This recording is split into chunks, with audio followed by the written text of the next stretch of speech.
Hello friends, welcome to my channel. आज हम करेंगे case study related to net interest income and before doing it थोड़ा सा हम नेट इंटरेस्ट इनकम के बारे में स्टडी कर लेते हैं। Net interest income is basically a step for measuring ALM। ALM का क्या ऑब्जेक्टिव है कि हम प्रॉफिटेबिलिटी एंड लिक्विडिटी को बनाए रखें, right. So net interest income is the difference between revenue that is generated from bank's assets and expenses associated with paying the liabilities. तो revenue that is generated from bank assets. अब bank assets क्या हैं हमारे? Loans and expenses associated with paying liabilities. Liabilities क्या हैं? Liabilities वो हैं जो कि customer हमारे पास deposit कराते हैं and we have to pay interest on them, right? Like on saving bank accounts, fixed deposits accounts, right? जो कि इनकम हमें एसेट्स पे मिलती हैं और लाइबिलिटीज़ पे हमें पे करनी पड़ती है। इनका डिफरेंस जो होगा उसे हम बोलेंगे net interest income, basically assets minus liabilities. To stabilise short term profits bank have to minimise the fluctuations in NII, that is net interest income.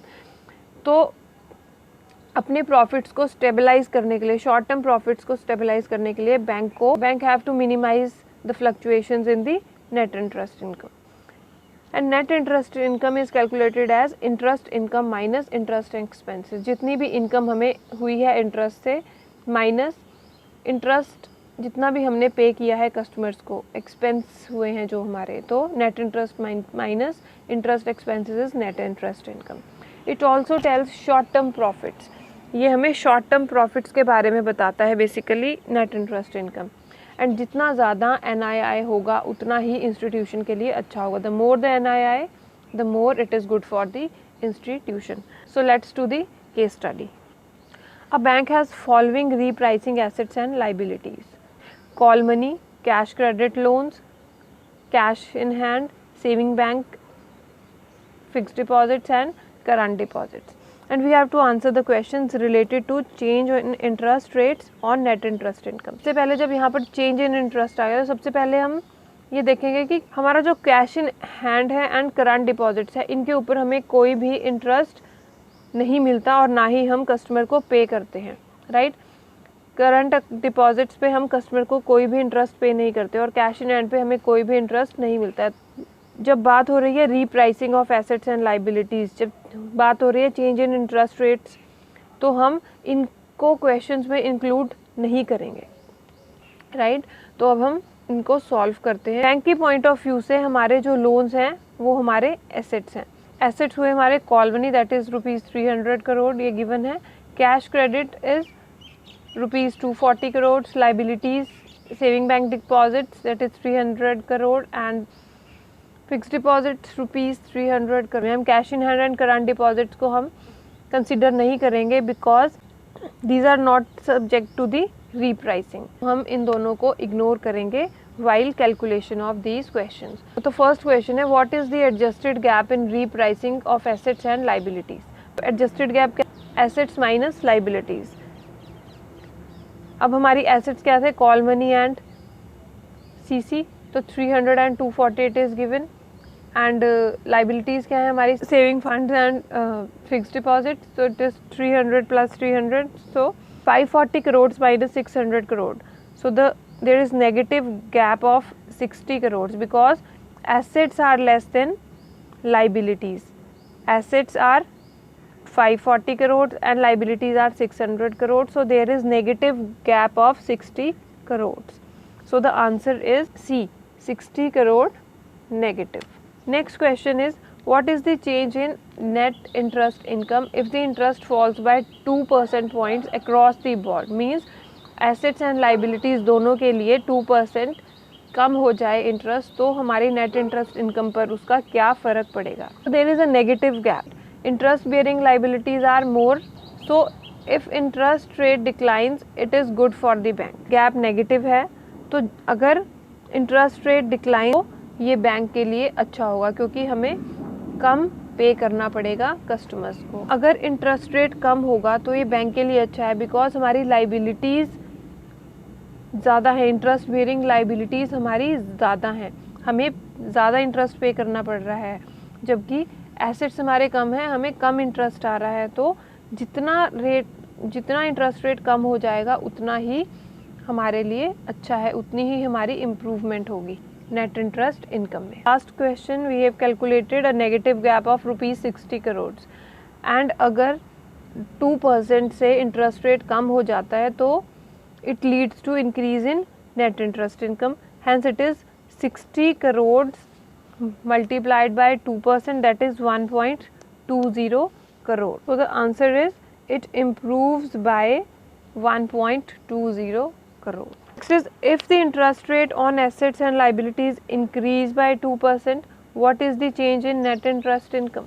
As previous question, बस इसमें उसमें decrease हो रहा था interest rate and इसमें increase हो रहा है। अब जब increase होगा, negative gap है, तो हमें लॉस होगा बिकॉज हमारी लाइबिलिटीज़ ज़्यादा है, हमें पे ज़्यादा करना पड़ेगा, जबकि एसेट्स हमारे कम हैं और हमें इंटरेस्ट कम आएगा, राइट। तो हमारी इनकम जो है वो डिक्लाइन हो जाएगी। डिक्लाइन का तो एक ही ऑप्शन है यहाँ पर, तो so the answer is going to be B, that is decline by ₹1.20 crore. Let's calculate, there is a negative gap of ₹60 crore and if interest rate increases by 2%, it leads to decrease in net interest income, right, क्योंकि हमारी liabilities ज़्यादा हैं और हमें ज़्यादा पे करना पड़ेगा। Hence 60 crores multiplied by 2%, it is 1.20 crore. So the answer is interest income will decline by ₹1.20 crore. Next question is, if interest rate fall on call money by 1%, on cash credit by 0.6%, on saving banks by 0.2% and on FD by 1%. What is the change in net interest income? अब उसमें on the board change हुआ था last question में कि asset liabilities पे equal change हुआ था, अब यहाँ पर उन्होंने सबका अलग अलग इंटरेस्ट रेट चेंज हुआ है। All in interest income in case of assets, assets क्या है हमारे, call money and cash credit. Call money में 1% का डिक्लाइन हुआ है, 300 multiplied by 1%, it is 240 multiplied by 0.6%, it is 1.44. So total fall in interest income is 4.44 crore, right?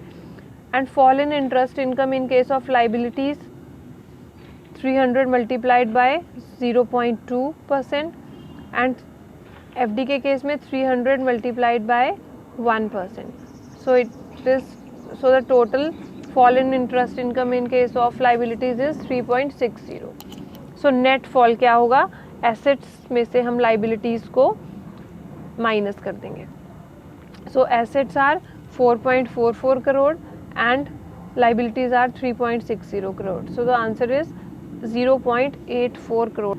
So the answer is C, that net interest income declines by ₹0.84 crore. So next and the last question of this case study, if interest rate increases on call money by 0.5%, on cash credit by 1%, saving bank by 0.1%, and on FD by 0.8%, what is the change in net interest income? Increase in interest amount in case of assets, it is, so in case of call money it is 300 multiplied by 0.5%.